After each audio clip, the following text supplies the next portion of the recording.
안녕하세요. 허브경제TV입니다. 오늘 볼 종목은요, 한솔바이오파마를 좀 보도록 하겠습니다. JP모건 헬스케어가 지금 한참 진행 중인데 바이오들이 뭐 딱히 움직이는 것들이 없네요. 그렇다라고 하면은 일단은 뭐 일정은 진행을 하고 있으니까 단기적인 재료 소멸로 봐야 될 것 같고, 일정 이후로 여기서 뭔가 이제 막 회의들이 있겠죠. 예, 서로 이제 얘기들이 주고받는 거 있을 거고, 거기에 대한 어떤 결과가 긍정적으로 나오는 개별 종목들의 장세가 만들어지지 않을까라고 생각을 합니다. 뭐 그 중에 하나도 이 한솔바이오파마라고 저는 보고 있기는 하거든요.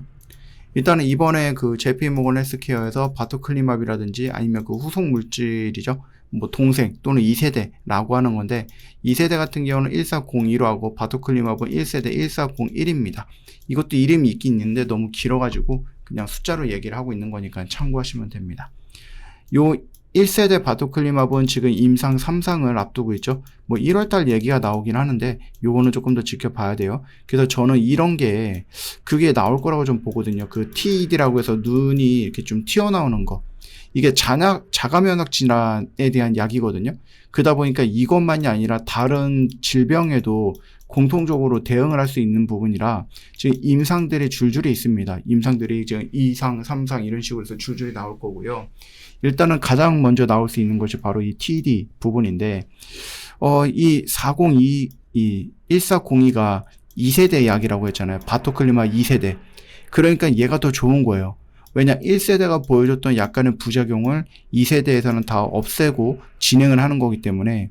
그래서 이뮤노반트라는 한솔바이오파마랑 이 바토클리맙을 가지고 상업화 시키겠다라고 해서 손을 잡았던 미국 회사가, 야, 나는 1세대보다 2세대에 조금 집중을 하고 싶어 라고 얘기를 했던 거예요.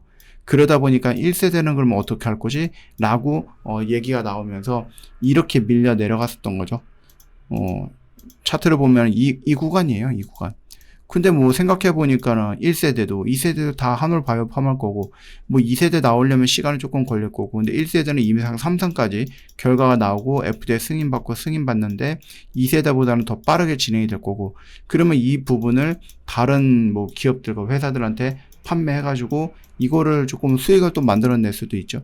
아니면 뭐 일본 같은 경우는 한솔바이오파마가 갖고 있는 판권이라든지 이런 것들을 이용을 해서 돈을 벌 수도 있는 부분이니까, 그렇게 본다라고 하면은 한솔바이오파마 나쁘진 않겠는데 라고 생각을 하는 겁니다. 지금 일단은 요게 제가 일단 생각을 했을 때 원래는 여기 라인에서 슝 이렇게 가줬어야 되는데 아쉬운 그림이죠. 그래서 조금 시간을 끌고 나서 올라왔고, 올라온 흐름에서 눌림을 좀 받고 있는 건데, 이 눌림이 저는 뭐 이상하다라고 생각하지는 않습니다. 물론 이제 연기금 쪽이라든지 투신 보험 쪽에서 물량이 나가고 있지만 외인들은 들어오고 있죠. 그래서 지금 서로 대립되는 모습이긴 하지만 그게 조금 아쉽기는 하지만 뭐 상관은 없다라고 말씀을 드려 봅니다. 지금 이 구간 라인은 뭡니까? 결국은 상승했던 구간에서 지지를 받고 여기 라인이 단단하게 지지가 됐네 확인하고 이렇게 올라가는 구간을 만들고 있다. 그런 뭐 과정을 보여주고 있다. 이렇게 생각을 하셔도 저는 된다라고 보거든요.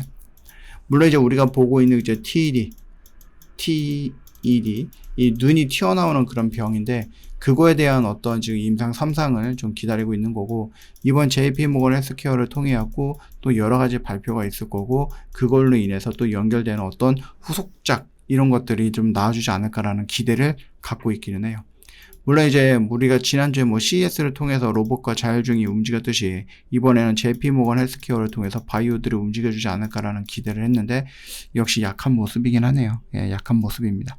그렇다라고 해서 우리가 한솔바이오파마는 도망가거나 버릴 필요는 없다. 꾸준하게 가지고 가자라고 말씀을 드려보겠고, 뭐 일단은 뭐 당장 실적 관련돼서 좀 움직여주지 않을까 싶습니다.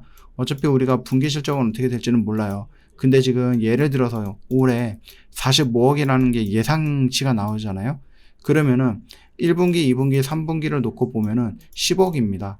근데 45억이 되려면 4분기에는 30억을 벌어야 되는 부분이겠죠. 뭐 35억 정도를 벌어야 되는 거죠. 그러면은 분기 실적이라든지 아니면 연도별 실적을 놓고 본다고 했을 때도 충분히 실적 시즌에 한솔바이오파마는 한 번 더 움직여줄 가능성이 있다라고 생각하시면 되는 거예요. 참고하시고요.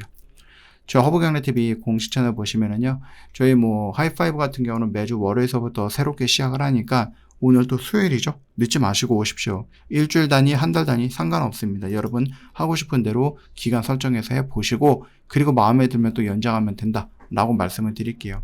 초반부터 나는 뭐 1년을 해야 돼, 6개월 해야 돼 그런 기간적인 부담감은 없으니까 접근하기 쉬울 거라고 생각하고요. 저희 라이브 방송에서 어저께 종목 무료 추천 해드렸죠. 못 샀다 하시는 분들은 내일 라방을 통해서 다시 한번 제공을 해드릴 거니까 안내해 드릴 거니까 내일 라방에 참여하시면 됩니다. 오늘도 고생 많으셨습니다.